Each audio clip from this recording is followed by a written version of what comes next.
Viral itu bukan kutukan, bukan juga anugerah, tapi bagaimana kita itu merespon keviralan ini. Yang menentukan brandnya itu bukan viralnya tadi, tapi bagaimana kita cepat bereaksi ketika ada hal yang terjadi viral di depan publik. Brand Boomcast. Drama syuting jadi panggung branding Pasha, Keisha, Dimas, dan lagi pasti efek ke sinetronnya nih. Gak tau ini mereka syuting film atau sinetron nih ya, gue juga belum cari. Gue Sugi Mitro, pakar digital branding di Brand Boomcast. Kita akan bahas bagaimana sih branding yang terjadi dengan adanya kejadian viral ini yang beberapa hari ini begitu cepat. Ributnya antara aktor senior dengan aktor baru ya. Jadi Dimas lawan Keisha, anaknya Pasha Ungu.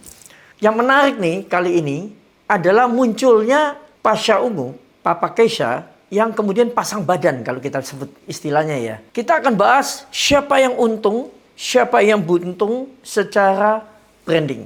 Yang pasti sih production house-nya juga keangkat namanya ini. Bisa positif, bisa negatif. Tapi ini tergantung penyelesaiannya. Tapi kalau sampai saat ini aman sih. Saya lihat masih aman.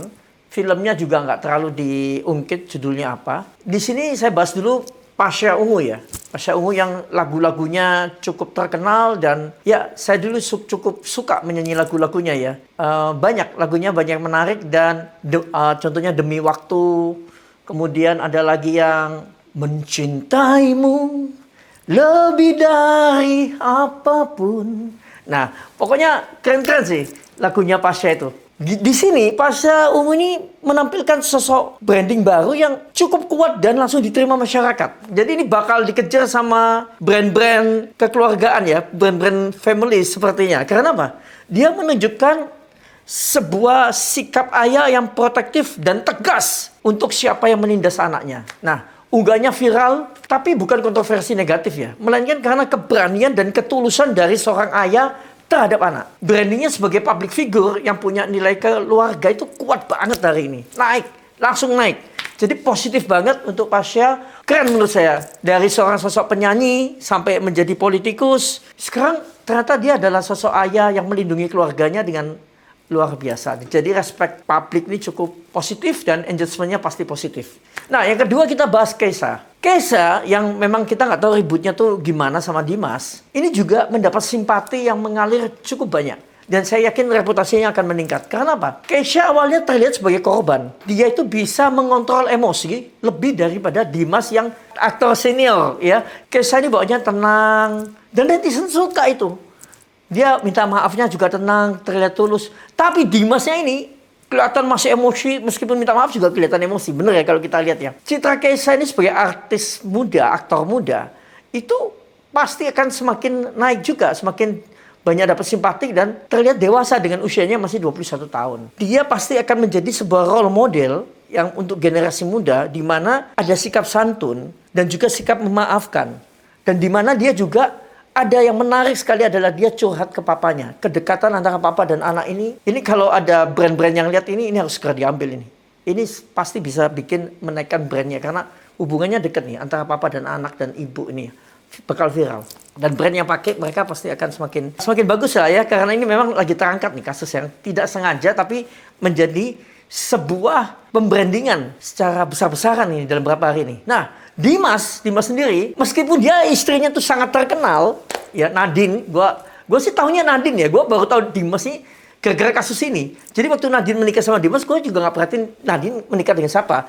Karena yang saya tahu Nadine menikah, karena waktu saya muda, saya juga salah satu yang suka dengan Nadine karena menurut saya Nadine cantik ya dan dia energik karena suka olahraga ya. Tapi Dimas ini kalau di kasus ini sih tergelincir berat sih dia. Karena apa? Ini sensitif banget ya. Dimas menunjukkan tindakannya yang kasar. Terus dia ini kan aktor senior, harusnya memberi contoh kepada yang muda. Kenapa yang tua ini malah nggak bisa nahan emosi? Dan ini nggak terjadi sekali.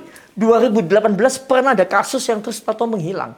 Dimas melakukan kekerasan juga. Ada korbannya juga. Ini sebuah contoh yang negatif dari seorang Dimas. Dan dia sedang menjatuhkan personal brandingnya sendiri.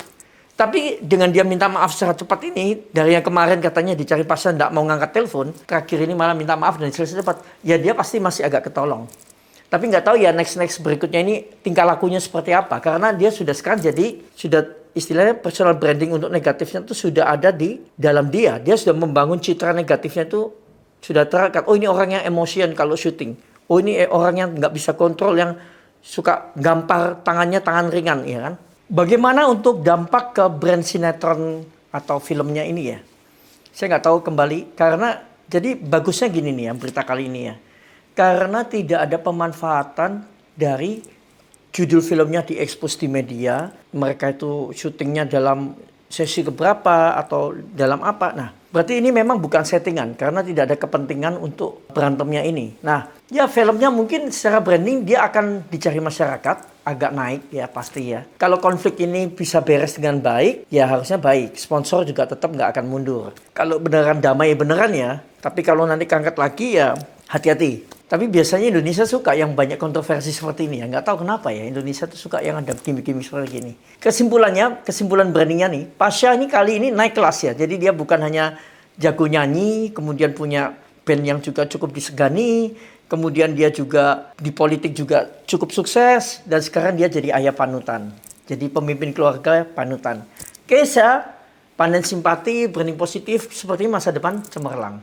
Dimas, branding terancam kali ini. Jangan khawatir, Dimas masih bisa diselamatkan. Caranya ya gini ya, harus bikin hal-hal positif ke depannya. Jangan sampai negatif lagi. Kalau sinetron atau filmnya ini nanti ya potensinya naik. Asal konflik ditutup manis, kemudian para pemeran yang nggak sengaja ini, Pasha, Keisha, Dimas ini semakin terkenal, ya sinetronnya juga naik. Tentunya akan dicari. Viral itu bukan kutukan, bukan juga anugerah. Tapi bagaimana kita itu merespon keviralan ini.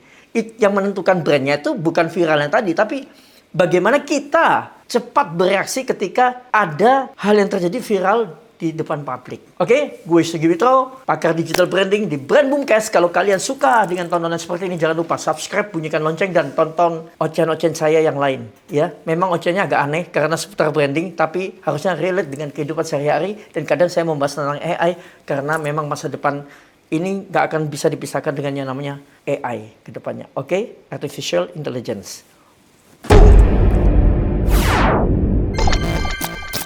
Brand Boomcast.